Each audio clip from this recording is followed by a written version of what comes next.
I love Dark Souls 3 so much, but this music escapes my brain from the epilogue, so here we go.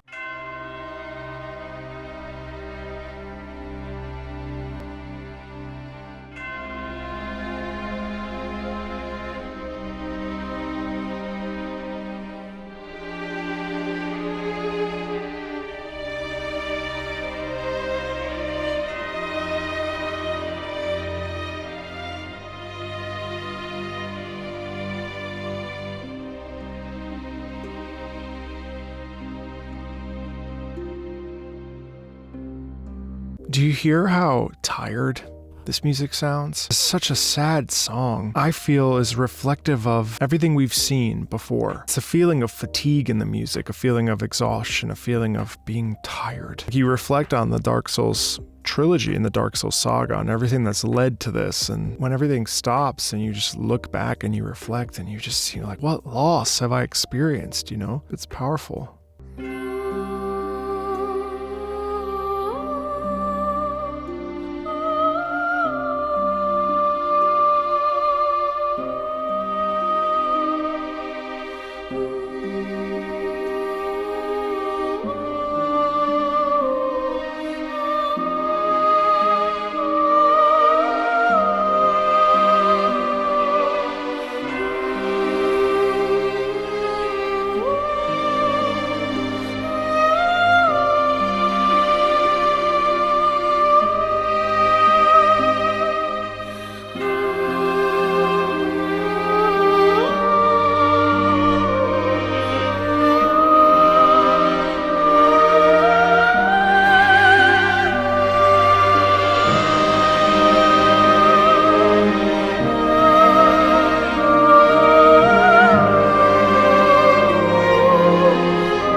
This is really a song of lament, deep sadness, of quiet reflection on everything that's come before. It's like sitting down and just looking at your life and thinking, oh my God, like I can't believe that all these things occurred and who am I even anymore? I don't even know. This soul soprano with this very beautiful, breathless quality to the voice that just leaves us feeling like, what is it all about? Why are we here? What are we doing?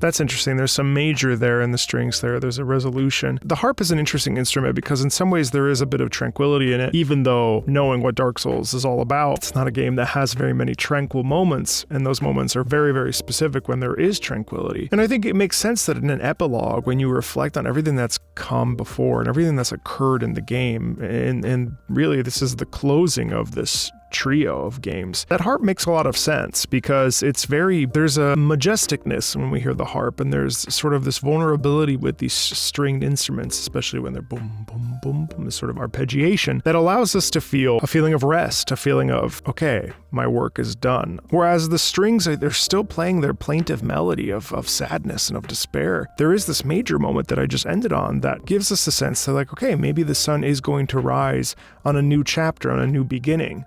And maybe things aren't as bleak as maybe we felt they would be. It's hard to say.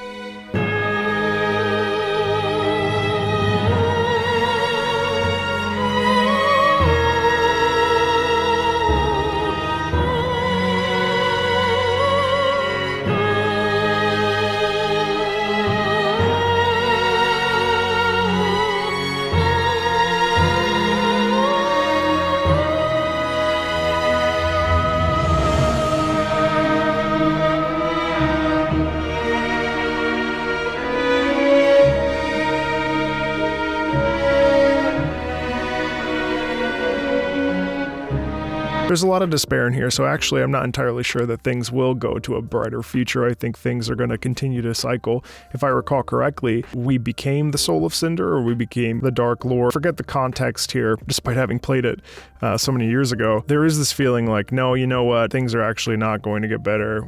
This cycle is continuing, and we've learned nothing. That's also another sound quality that comes in this. There's so much sadness and depth and despair, and it's not like a happy ending per se. There's a somberness that exists in this that is just continually coming across.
Notice it's actually a big cycle, and this melody itself repeats and repeats and repeats. There was a little minute there where that silence happened right before we have that, where it's just the harp and the soprano, and I think that there's that moment where it's like, wait, maybe things are going to be better, right? Maybe things are okay. And then we go right back into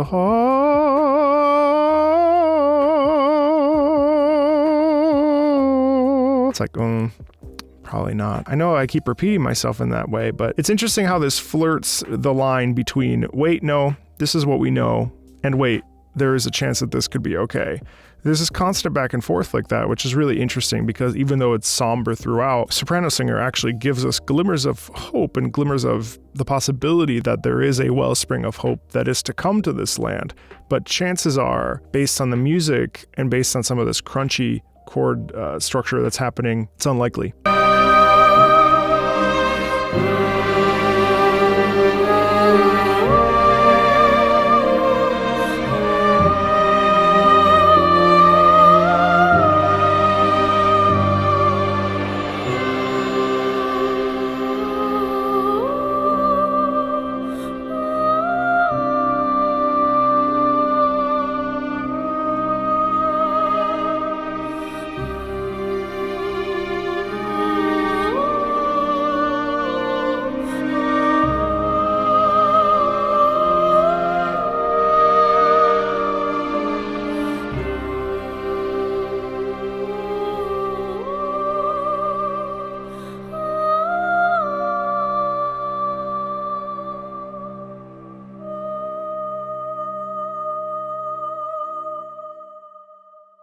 We end on this sustained note. That's very interesting. That could be like, wait, maybe there is the possibility for change in the end. We end on this, it doesn't resolve, which is very interesting because that means that there is a continuation, right? But removing the strings and really having the solo soprano over top, I think, kind of strips away some of the baggage that perhaps we've been carrying throughout this game, and leaving us just with that solo soprano voice. That's the little speck of possibility for the future, which is really interesting. This is beautiful. As always, if you want to support the channel, there's links in the About section. Feel free to join the Discord if you want to talk about anything related to FromSoft. And as always, thanks a ton, and I'll see you on the next one.